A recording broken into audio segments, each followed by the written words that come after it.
राजा जनक अपने आत्म अनुभव को अपने समक्ष रखते हुए कहते हैं कि जो मन स्वभाव से ही शून्य और निर्मल हो, परंतु परमात्मा विषयों की कल्पना करने लगे, वह भी जागृत पुरुष की तरह संसार से मुक्त है।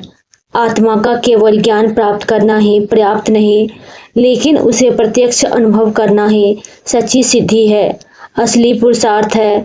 लेकिन उपलब्धि के बाद भी चित्त की चंचलता को पूरी तरह शांत करने के लिए उसमें पूरी तरह स्थिर संचित संस्कारों से छिपे वासनाओं के बीज पूरी तरह नष्ट हो। जब बीज पूरी तरह नष्ट हो जाते हैं तभी कैवल्य की अवस्था प्राप्त होती है, जहाँ साधक हर स्थान पर उसी अद्वैत आत्मा का साक्षात्कार करता है। जनक बताते हैं कि मुक्ति आत्मज्ञान के बाद की वे स्थिति है जहाँ कोई भी वासना या इच्छा शेष नहीं रहती। यदि उसका एक छोटा सा भी अंश बाकी रह गया तो अवसर पाकर फिर अंकुरित हो सकता है। अतः इन बीजों का संपूर्ण नाश ही वास्तविक मुक्ति है। राजा जनक बताते हैं कि जो आत्मज्ञानी आत्म स्वरूपों को प्रत्यक्ष अनुभव करता है, उसका चित्त स्वभाव निर्मल और शून्य हो जाता है।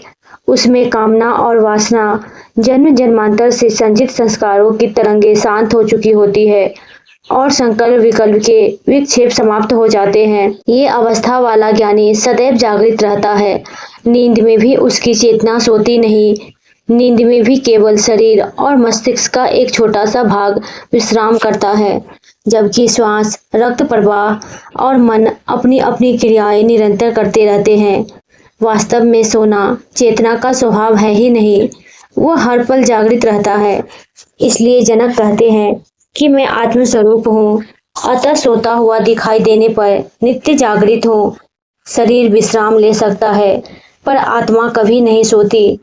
इसी चेतना में स्थित योगी संसार से मुक्त हो जाता है।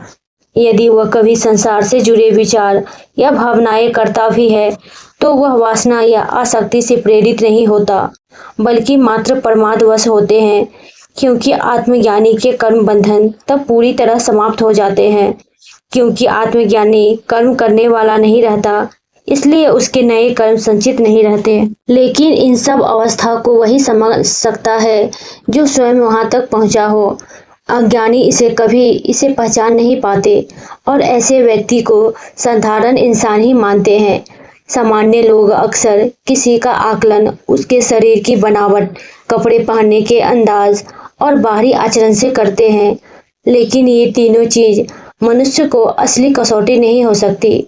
बहरूपी और पाखंडी लोग भी तरह तरह के आचरण दिखाकर भ्रम पैदा कर सकते हैं।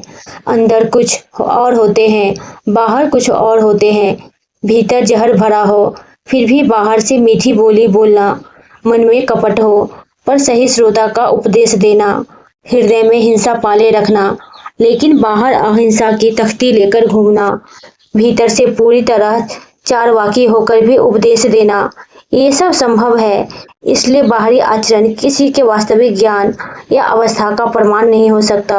अष्टावक्र ने ऐसे लोगों को जो सिर्फ बाहरी आचरण से परख करते हैं उसे चर्मकार कहा है, क्योंकि वो केवल चमड़ी को परख करते हैं, आत्मा के नहीं। वीडियो अच्छी लगी तो लाइक, शेयर एंड चैनल को सब्सक्राइब करें।